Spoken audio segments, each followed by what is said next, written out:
How's it going, everyone? Yes, yet another state of play has been confirmed, but once again, temper your expectations. We already know what's going to be a part of this one, that being Hogwarts Legacy. It'll be getting a dedicated state of play. We had heard that this game was going to be talked about at some sort of state of play. I had imagined the last one, but then all that stuff about it being a Japanese publisher-focused state of play, then I was like, okay, what's going on with this game? But now we do know another state of play is coming, and it's going to be dedicated all to Hogwarts Legacy. We'll talk about that and why I find it a little interesting in just a little bit, and we have a pretty nice update on Tiny Tina's Wonderlands, which is dropping on March the 25th, so we'll talk that in just a little bit. But first up, over on the PlayStation blog, Chandler Wood, community manager over at WB Games Avalanche, noted, get the first in-depth look at Hogwarts Legacy gameplay from Avalanche on March 17th. Avalanche Software and Warner Brother Games are happy to partner with PlayStation to bring you a special edition of State of Play entirely dedicated to Hogwarts Legacy.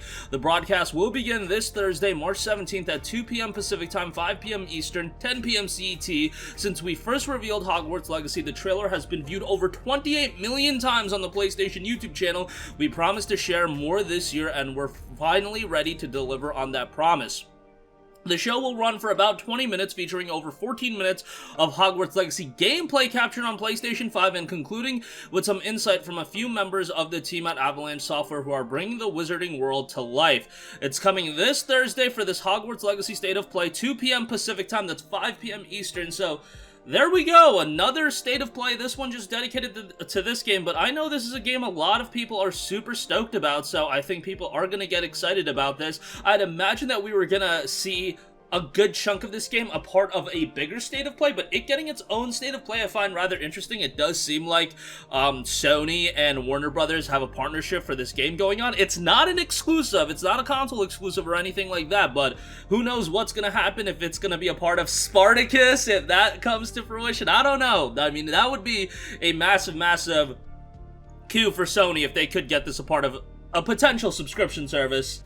But with me talking like that, that is far me pushing the cart before the horse. So let's temper our expectations a little bit. Excited to see what this game is all about. You know, this isn't a game that I personally am super stoked for, but I know a lot of people are like, you know, really hyped for this game, hoping it drops in 2022, and if we're getting 14 minutes of gameplay, I mean, that's a substantial amount of gameplay, so maybe it will be a 2022 title, and what I had heard is, you know, if it does get pushed to 2023, it's more of a scheduling thing than anything, you know, with a lot of big games coming out, conflicts of interest, if Warner Brothers is releasing other games around that period, you don't want to conflict with yourself, you don't want to be an EA and pull a Titanfall 2, you know, releasing that game right by Battlefield 1, that's not that great of an idea, as we've seen in the past, but sometimes, you know, timing just is what it is, and you gotta get these games out.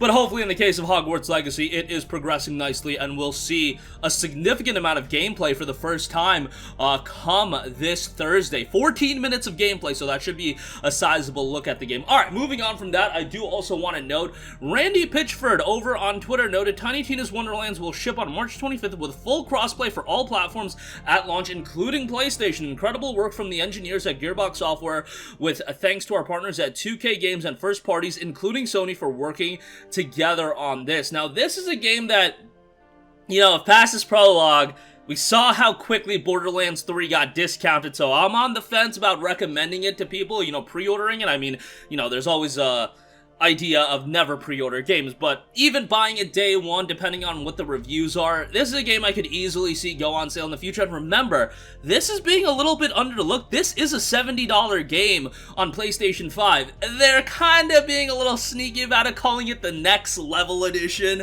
but that's the only way to get the PlayStation 5 version. Like, there is no standard PlayStation 5 edition. You get the Next Level Edition. That includes the PS4 and PS5 versions of the game, and I believe some other in-game content. So be mindful of that. Don't buy the base game thinking you're also getting the PlayStation 5 game on PS. If you buy it on PS4, you don't get the PlayStation 5 version, from what I recall. So bear that in mind. That is something to definitely consider when you're looking at picking up Tiny Tina's Wonderlands. Let me just make sure about that for you guys, because I am 99% sure that is the case, because that is one thing, you know, $70 is always going to be a hard sell, and even with those PlayStation titles, the PlayStation 5 exclusives, Ratchet & Clank was a hard sell at $70.